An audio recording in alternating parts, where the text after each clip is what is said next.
Eh bien, bonjour, nous revoilà. Donc, je vous ai mis un petit, euh, un petit deck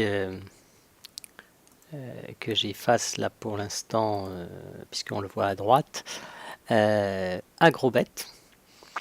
C'est un druide ultra agressif. On a même mis des pingouins qui coûtent zéro. Euh, et un alpagueule pour aller piocher des cartes. Donc, pourquoi? Parce que nous sommes le premier jour du mois. Étant légende, je suis rang 15. Et ce que l'on va rencontrer, c'est tout simplement des gens ultra agressifs qui vont être là pour casser, casser la gueule à n'importe qui qu'ils croisent pour gagner le plus vite possible et monter. Donc, il faut adapter vos decks, votre façon de jouer à la période de la saison et à votre rang. Là, on est en premier jour du mois, dans un rang élevé. Vous pouvez pas jouer contrôle, vous pouvez pas jouer mid. Là, si vous voulez, un paladin, là, quand on voit un paladin comme ça, et ben c'est un paladin Murloc, full Murloc, même pas mid, mais des Murlocs dans tous les sens. Nous, voilà, la bête qu'on peut faire Marc Dichard, le flammetin, c'est pas mal. Donc on va y aller, on va garder cette main, et on va être plus rapide que lui, et ça va être mais d'une violence. Regardez-moi ça, hop, hop. Dès le tour 1, j'ai une de 2, une de 1-1. Et lui, il va être Murloc. Et là, il est étonné par la lumière sacrée. Bah oui, comment c'est possible que quelqu'un sorte plus vite que moi? Alors, le Murloc ultra agressif joue cette protectrice. Mais nous, on s'en fout. On fait le plan. On perd pas de créature. Paf! Direct. Hop, hop. Voilà. Et il va avoir du mal, hein, parce que derrière nous, on fait Flammetin, on a Marc Dichard, après on va faire Rugissement, ça va être d'une violence, d'une violence. Ouais, bah, vas-y, fais ton boost sur ta créature. Voilà, c'est formidable, t'es content, et ben nous aussi. Donc, toujours pareil, plus 2, plus 2. Pas perdre. Ah là là, est-ce qu'on peut inverser?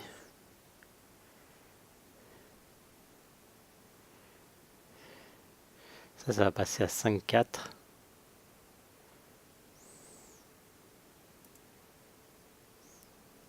C'est pas mal.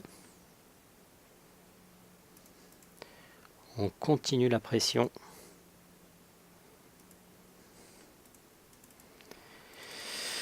Donc voilà, on savait que son deck, et son deck peut nous battre, hein. C'est tellement violent, s'il a la sortie avec full les Murlocs qui vont bien, et tout ça, il peut nous la mettre, hein.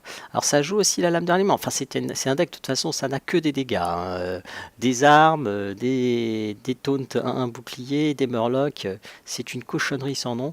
Euh, Ça c'est bien. Ça c'est bien, du coup on y va, on continue, on élimine ce Murloc, on veut surtout pas de Murloc. Donc vous avez vu, en 15, on tag direct de l'ultra horrible. Voilà. Le deck, en face, ce deck là, si vous n'avez pas un deck aussi agressif que celui que je joue, mais tour 4, vous êtes déjà mort. Donc euh, après, dans les decks agressifs, il n'y a pas que ce druide, hein. Vous pouvez prendre un chasseur, en mettant que du early, early, early. Vous pouvez prendre peut-être la version guerrier pirate remodifiée. Enfin, il y a beaucoup de solutions. Euh, Hop, on va faire ça. Euh, Est-ce que l'inversion c'est la bonne chose à faire? Je ne sais pas. En tout cas, ça coûte. Ça coûte seulement 0. Euh, Ouais, je pense qu'il faut y aller. À un moment donné, il faut aller face là. Il n'y a pas de raison de s'embêter. Paf. Je veux dire, ça y est, nous on setup le létal pour le prochain tour. C'est très dur pour lui avec son deck face de se protéger plus que ça. Il va mettre un secret du coup de détournement. Mais ça, on s'en fout. Ce qui nous embêterait, c'est un taunt bouclier divin. Il en a joué qu'un seul. Là, le Resurrect, on s'en fout. Non, non, bah, il est mort, hein. On a le bon setup. Euh, ça me donnera de toute façon plus de dégâts que si je fais mon arme. Donc de toute façon, on le fait. On fait le rugissement. Et les 2 points de dégâts, on les perd ici. Sur le noble sacrifice. Et puis le petit monsieur, il est mort. Il est mort. Allez, paf. Voilà, casse-toi. Donc, voilà, c'est horrible le deck que je joue, mais il faut bien comprendre la logique actuelle. Vous allez rencontrer du chaman ultra early avec les totems 0-3, en veux-tu en voilà. Vous allez rencontrer du paladin murloc, vous allez rencontrer du mage, mais pas du tempo, hein, du mage qui vous démonte la tête à coup de boule de feu de machin. Du chasseur, bien sûr, du chasseur qui va vraiment jouer que du early, early, early, early comme un cochon. Euh, alors, on a un pirate qui est là uniquement parce qu'il a charge, hein. Il est pas apporté par un pirate. C'est le seul pirate qu'on a. Ah si, si, il y a les Forbans, pardon. Dans la liste, il y a les Forbans. Oui, il est apporté par les Forbans. C'est le seul cas où on a un pirate. Bon, ok. Le rugissement, on va le garder plus tard. Ça, c'est un bon combo. On va le garder. Ça, oh, Bark, c'est très bien. Le tour 5 contre le chasseur, généralement ça joue par Rexar, puisque ça va vouloir nous bourrer la tête. Alors là, préparez-vous, hein, les petits chats, la grand-mère, les machins, ça va y aller, hein. Donc, il peut avoir le Krabi, c'est ça qui m'embête. Le tour d'après, j'aurai un très bon tour à base de Forban, Marque du Lotus pour 2 de mana, qui va bien me booster toutes mes créatures.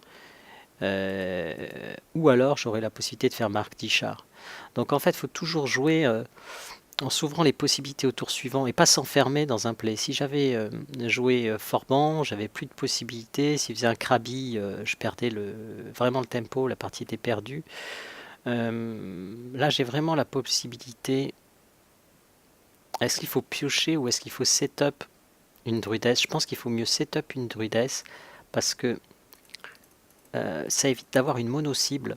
Et donc, du coup, sur un ordre de tuer, enfin, je sais pas, un compagnon animal avec charge, enfin, que sais-je, voilà, on est mieux. On est mieux, surtout que là, on va pouvoir. C'est une bête aussi. Les deux sont des bêtes. Laquelle qu'on préfère? Ça va faire une 3-7. Ça élimine. Là, ça va faire une 4-5.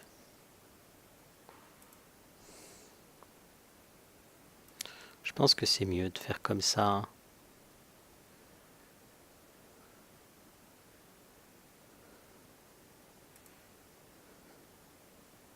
Ouais, on va cramer la. C'est quand même une 4-4 taunt avec une 3-4 pas ciblable par un Murloc, enfin par un Krabi. On lui met beaucoup de pression. Et puis, mine de rien, ok, bouclier divin.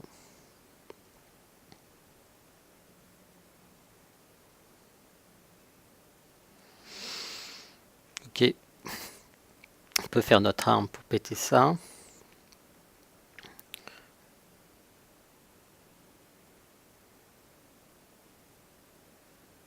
Tac tac, une œil qui va là-dedans.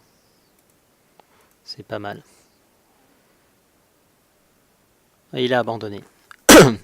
Bah, il a abandonné parce qu'il a vu que j'étais en train de bien réfléchir à mon tour. Il était en désavantage. Il se doute probablement que j'ai non-œil. Donc il sait que je vais aller dans l'arme, dans sa 4-2, trader l'autre avec bouclier divin. Et il va perdre son board, il ne pourra pas le gérer.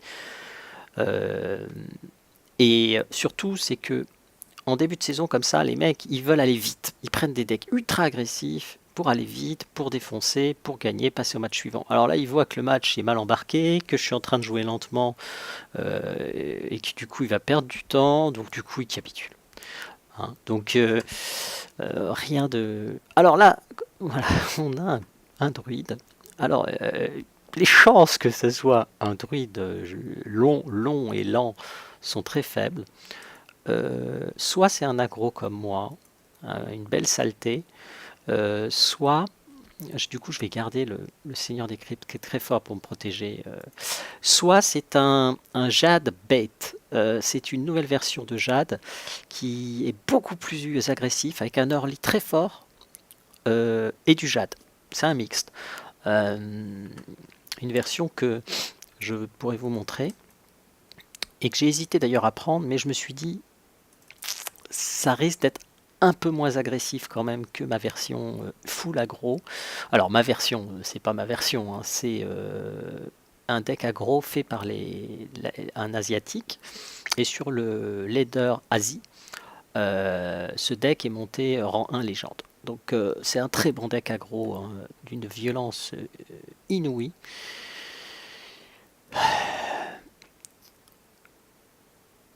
Pirate, peut-être qu'il joue un pirate, mais j'ai bien envie de mettre cette provocation, qui est quand même bien solide, parce qu'il faut se rappeler que le druide a la colère à 3 pour gérer mes créatures. Tant que je peux pas les booster, quand même mieux d'avoir une créature à 5. On sait pas encore, c'est pas un aggro qui a pas tempo.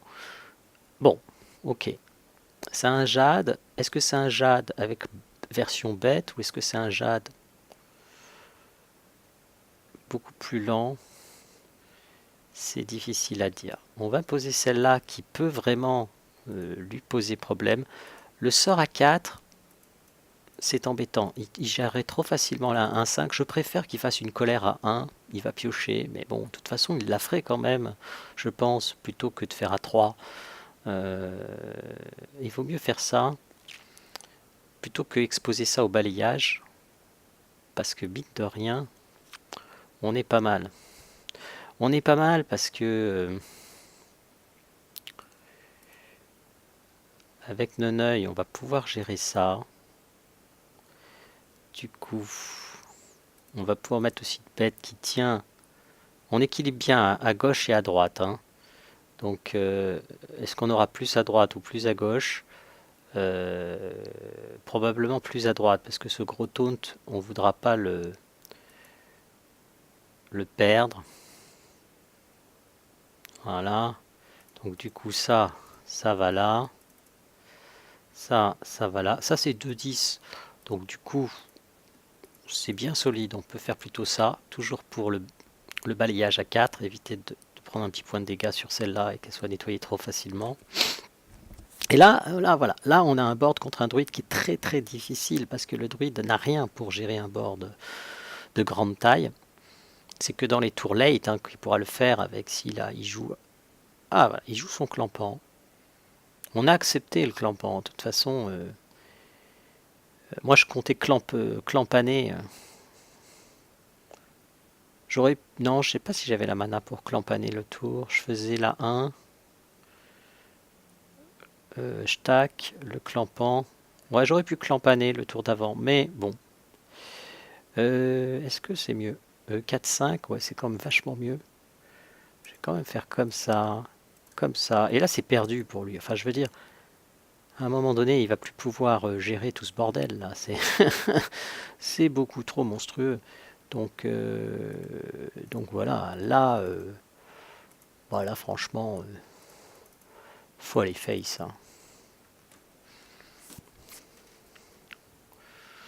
Il peut faire balayage qui tue la 3-3, mais il va plutôt essayer de le faire sur la 3-6. C'est chaud, hein. C'est chaud pour lui. Balayage n'est pas une super carte. Ouais, un balayage. Hein, ça va en tuer quand même. Ah, plaie envahissante. C'est vrai on l'oublie. Mais c'est vrai que plaie envahissante me gênait pas de façon énorme, hein, parce que ça tempo, mais ça garde mon board en vie. La petite bête qui fait toujours plaisir. Voilà. Du coup, comment on gère ça? et de 2 et de 1. Ok.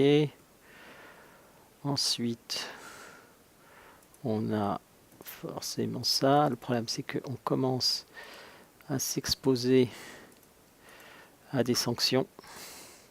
Genre le double balayage, mais bon. Ou à nouveau un scarabée nuisible. Maintenant,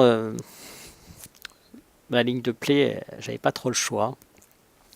En fonction de ma main, c'est un deck en flood. C'est vrai que le druide ne peut pas clean, mais peut temporiser comme un malade. Et maintenant que ça a été nerf au tour 6, c'est vrai que j'ai tendance à l'oublier en me disant que tour 5, je mets une telle pression. Maintenant, faut-il encore que...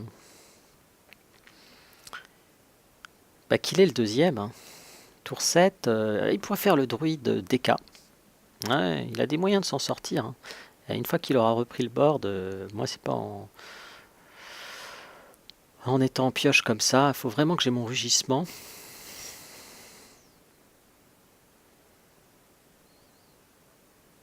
Balayage. Ou colère. Colère plutôt. S'il cible ça. Ah, balayage. Ok.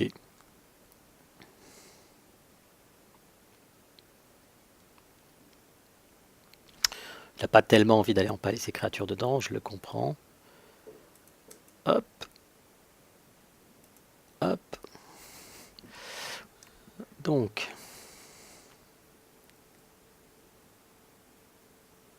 De toute façon, on les perd, nos créatures, donc on n'a pas trop le choix. Il faut qu'on passe à un moment donné. Là, on peut perdre. Il nous faudrait des choses. Je pense qu'elle est perdue. Donc, on est tombé sur un Jade. On a failli gagner. Ça s'est joué. C'est ce type de deck aggro. Hein, c'est typiquement, il faut vraiment à un moment donné.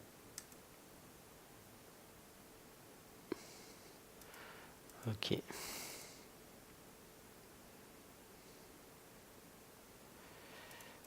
Hop. Hop. On sait pas sur quoi il va taper. Donc, enfin, on se doute qu'il va peut-être faire ça là sur la 1-6. Mais la 2-6 l'embête beaucoup. Elle se booste en point de vie à chaque tour. Voilà. Elle est perdue, je pense. Elle est perdue. Ok. Donc voilà, c'est le pyrodactyle, plus le fait qu'il avait le sort à 2 de boost, et le crabe. En fait, c'est le druide jade bête. Donc il n'a pas d'innervation, et il a beaucoup d'early. Il a aussi les corbeaux, et il a aussi normalement la marque d'Icharge pour piocher, mais bon, il les a pas eu dans les mains de départ. Et du coup, ça a rendu plus difficile son départ. Mais à partir de là, 4, 3, il peut passer, m'envoyer dans la gueule, je perds le board. Je ne vois pas comment je reviens, même si j'ai les 5. Après, il a tellement de contrôle que c'est perdu. Donc on concède. Donc ça, c'est la version druide jade bête, qui est très bonne, et que j'ai hésité à jouer aussi. On relance. Donc vous avez vu de toute façon que c'était vraiment du 50-50. Hein.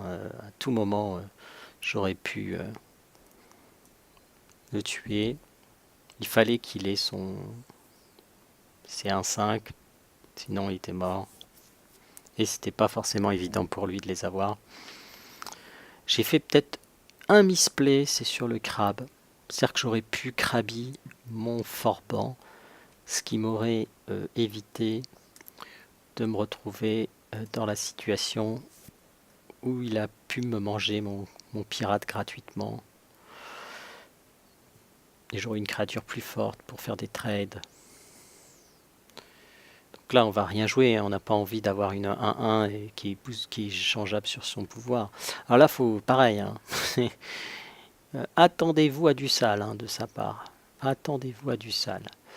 On va faire ça, parce que je pense que pour lui, ça coûte cher à gérer, cette 2-2. Et nous, derrière, avec Nonoï qui est boosté pour l'attaque, plus le Marc du Lotus, ça nous permet de gérer une 1-3 un peu sale qui nous mettrait, ou une 2-3 qui lui fait piocher un secret. Voilà, ça lui coûte cher, hein. Il veut pas qu'on pioche, il se dit oh là là, il y a un truc là.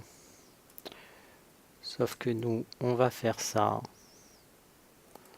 On va faire ça. On va faire ça. Il peut avoir le sort à 3 qui fait 2 points de dégâts, ce qui est pas mal, mais qui ne tuerait pas les deux autres créatures. Et du coup, ça peut être embêtant pour lui. Oh là là.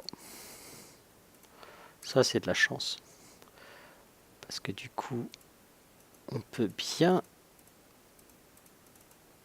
faire ça. Enfin bon, c'est de la chance. C'est pour ça aussi qu'on joue un brise-sort dans ce deck, hein. C'est pour pouvoir gérer ces situations.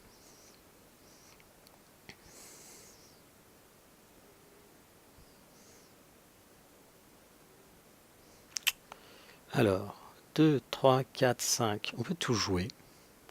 On sera tour 5. Tour 5,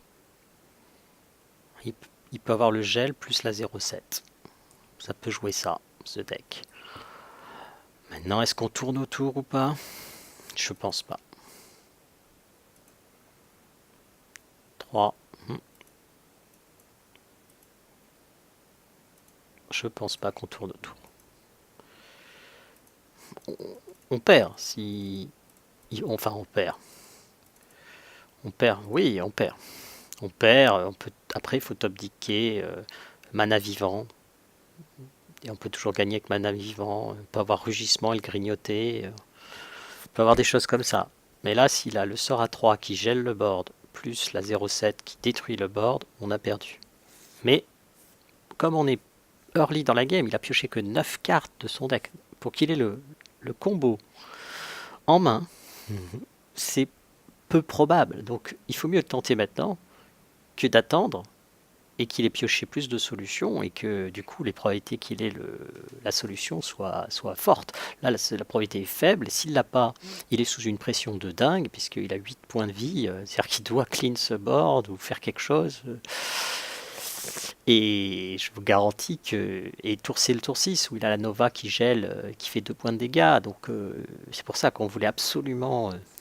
le mettre sous pression avant qu'il ait le tour 6, puis le tour 7 Flame Strike, enfin vraiment, voilà. Bon, et donc du coup il capitule. Donc, toujours penser à ça. Alors, si on n'avait pas eu le brise-sort, ça aurait été moins bien, mais on avait des solutions, comme vous l'avez vu, on pouvait poser beaucoup de boards et rebooster à nouveau avec la marque du Lotus. Donc du coup, on perdait une ou deux créatures. Ça dépendait avec l'arme et le boostage. J'ai plus exactement les dégâts en tête si on avait une à 4 plus notre arme ou si on était embêté. Le mage, est-ce que c'est le même? Ce n'est pas le même.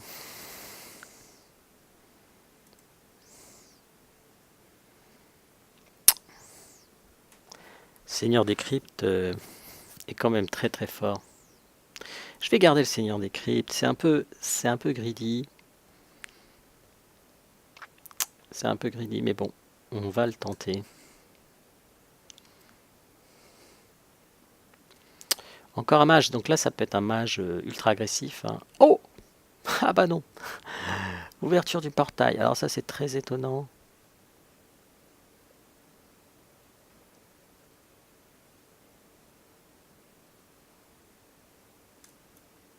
Du coup on joue rien.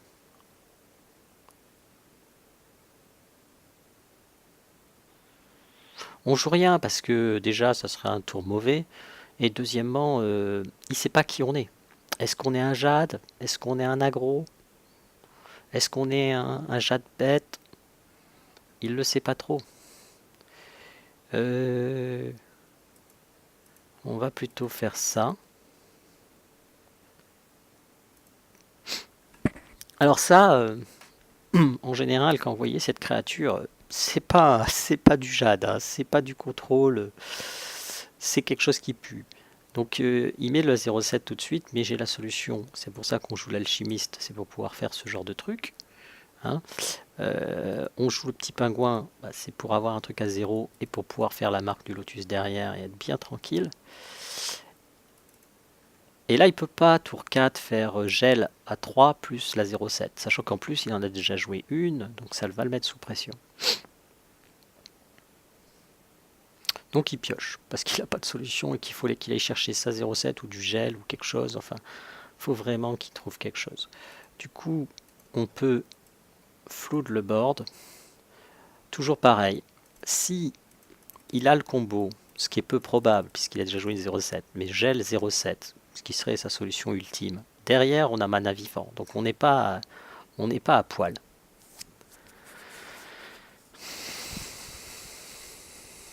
Ok, il a rien, ce qui est logique.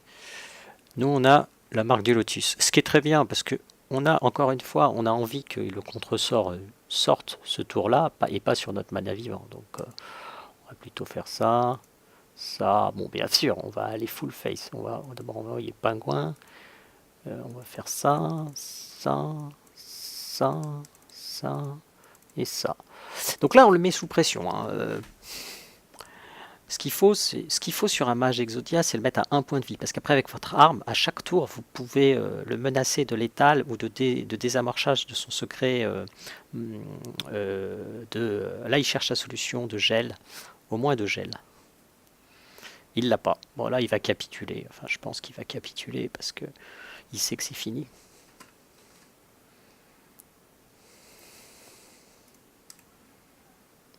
Hein, on le déclenche à 1 toujours. Voilà, il vérifiait est-ce qu'on jouait comme un naze ou est-ce qu'on jouait bien. Il a vu qu'on le setup à 1. Il abandonne.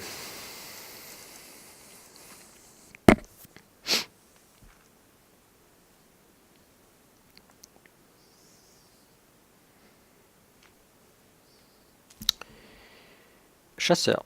Vous voyez c'est affreux.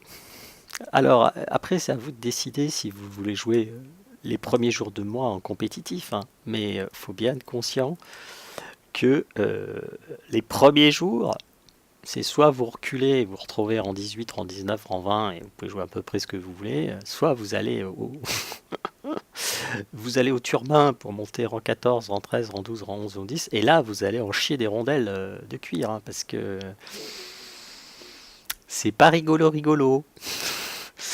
Euh, c'est quand même très intéressant de mettre le pingouin pour la marque d'Ichard. Après, on a un Adpagel qui peut faire le café.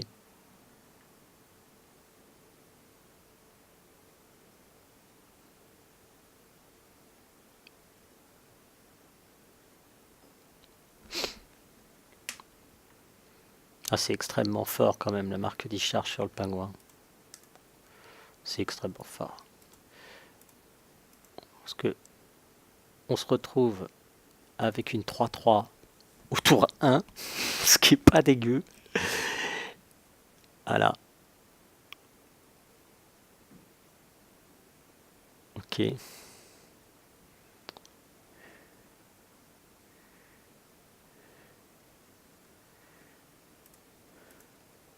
Je pense pas qu'il peut gérer. Maintenant, théoriquement, il a la 3-2 qui booste une bête et donc il peut donner plus 3 attaques. Enfin, il peut vraiment faire quelque chose de bien pour lui. Mais nous, on veut pas, de toute façon, perdre notre 3-3 et perdre trop de temps. On a besoin de lui mettre de la pression. Là, s'il a le cochon, voilà, il a le cochon. Ah, c'est embêtant.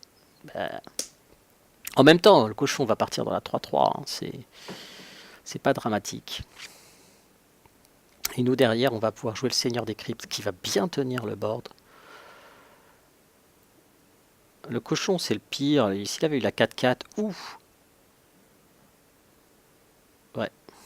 Et ça, c'est terrible pour lui. Parce qu'il perd tellement de dégâts. Et nous derrière, on peut mettre le Seigneur des Cryptes. Et alors à partir de là, les choses deviennent compliquées pour lui. Il pourrait encore avoir l'ordre de tuer qui fait 5. Il a un requin. Et là, le requin, ça va pas être suffisant. Pas être suffisant. 1, 2, 3, 4. Est-ce qu'on fait de la pioche?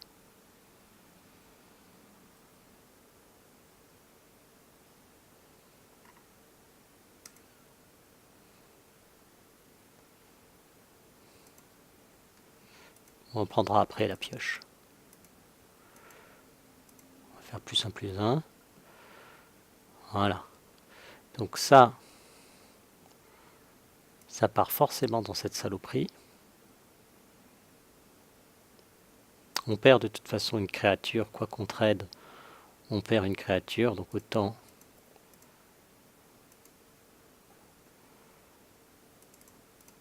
prendre moins de dégâts sur le gros taunt.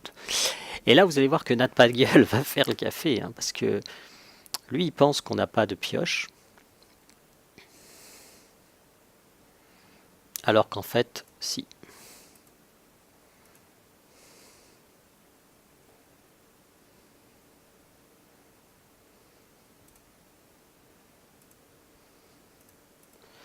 Alors il peut avoir le lâcher les chiens, hein, bien sûr, il peut tout avoir. Hein. Ça, si on veut garder pour détruire l'arme, parce que ça joue normalement l'arme à 3, surtout un deck ultra agressif avec l'hydre, ça joue forcément l'arme à 3, donc au moins on pourra dégommer son arme.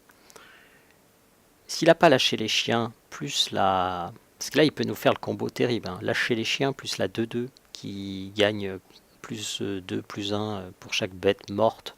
Donc il peut construire un monstre sur pattes et on a perdu la game. Donc on prend le risque parce que là on lui met une pression où on peut avoir l'étal le prochain tour. Lâcher les chiens et il met la hyène. Est-ce qu'il met la hyène 3, 6, non il n'a pas la hyène, sinon il détruit Natpagueul parce que Natpagueul c'est un vrai problème pour lui, il sait que si on pioche c'est le cauchemar. Et la hache, tir meurtrier. Ok, on n'est pas bien, hein. Ça s'est bien passé pour lui.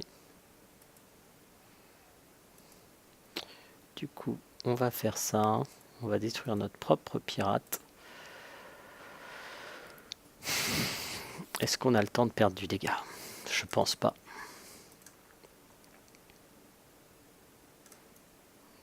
Je pense pas. Ouais, on le savait. On savait que il avait des solutions à le chasseur. Surtout ultra aggro comme ça, avec les hydres et lâcher les chiens et tout ça, peut faire le café. Donc on a eu une sortie très très bonne, très violente. Néanmoins, ça n'a pas été suffisant pour lui. Enfin pour nous, je veux dire. Ceci dit, en 2 coups, il peut être mort.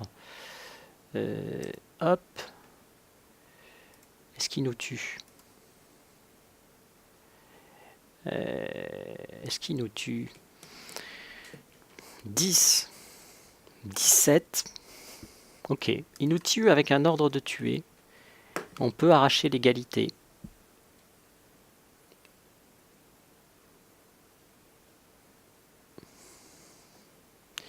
Et ceci dit, le tour d'avant, j'aurais pu mettre un dégât de plus au lieu d'aller face. Mais ceci dit, si je perdais mes créatures en allant sur la 8-8, du coup, il a gardé ses chiens qui faisaient les points de dégâts.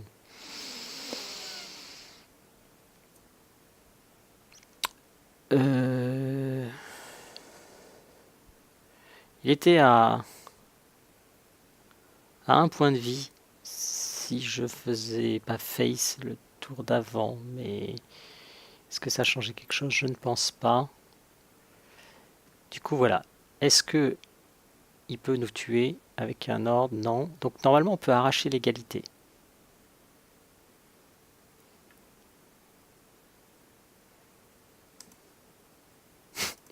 On arrache l'égalité. Parce que je meurs, mais lui, il meurt aussi. Et donc personne ne perd d'étoiles. Match nul. Voilà.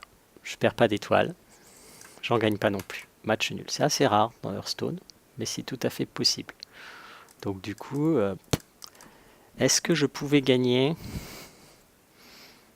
Je regarderai la vidéo pour un peu analyser ça. J'ai peut-être pas assez réfléchi avec cette 8-8 qui faisait prendre 3 points de dégâts.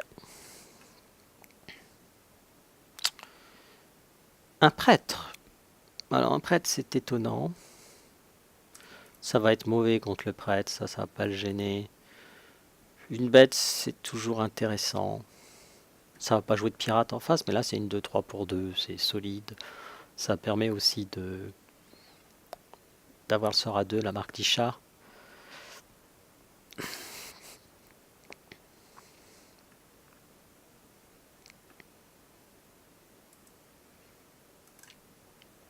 On va jouer le flammetin.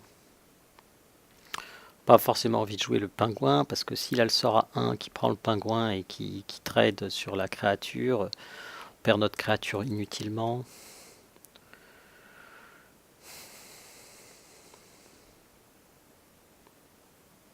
Le mana vivant, c'est plutôt une bonne nouvelle. Là encore, s'il a le sort à 1, on préfère consolider le board. S'il a un mot douleur, il va le faire sur la 2-3. Il va peut-être aller chercher un mot douleur pour 0. Non. Ok. Du coup, faut mettre le pirate, faut mettre ça, et faut faire le boost. Parce que là, on a quand même un board solide. Le problème, c'est le sort à 4 du prêtre qui détruit tous les serviteurs avec 2 d'attaque. Il peut très facilement l'avoir. Il a été voir le chercher avec ça. Voilà, la potion de folie, il l'avait depuis le début. On a tourné autour, on a bien eu raison. Le mot de douleur qu'il a été chercher, la vision de l'ombre, on est plutôt content, parce que s'il avait été chercher le sort qui détruit les trucs à 2 de mana, ça nous aurait embêté. Et ce qu'on aimerait bien, c'est que si jamais il l'a en main, qu'il le claque maintenant pour qu'on soit immunisé sur notre mana vivant. Ceci dit, il voit qu'on garde une carte en main, s'il est pas con, il se doute que c'est mana vivant, et du coup il garde son sort à 4 pour avoir une solution sur notre mana vivant, quitte à se prendre des dégâts.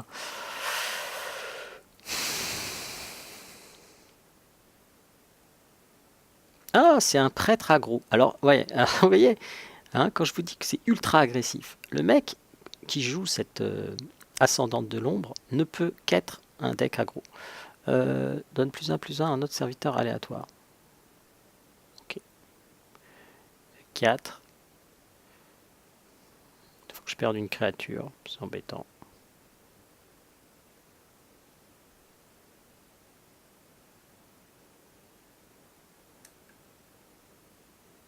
On va plutôt préférer garder du mana.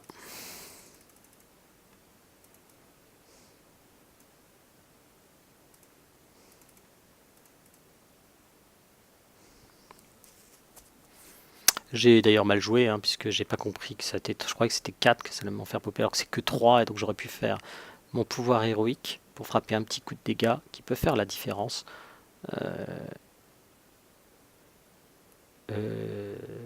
Bah non, puisque j'avais pas 5 pour. Enfin, non. Bah, du coup, je pouvais pas. Non, je pouvais pas faire le play. Non, je dis des bêtises, parce que sinon je me retrouvais à 3 de mana. Donc, ça me consommait que 3 cristaux, mais le sort vide tous les cristaux quoi qu'il arrive. Donc, de toute façon, j'étais eu. Je peux faire ça. Et alors, comme c'est la version aggro du prêtre, bah, du coup, il a beaucoup de. Les cleans efficaces, il en a beaucoup moins. Donc, vous voyez, c'est même les prêtres sont aggro dans cette. En début de game.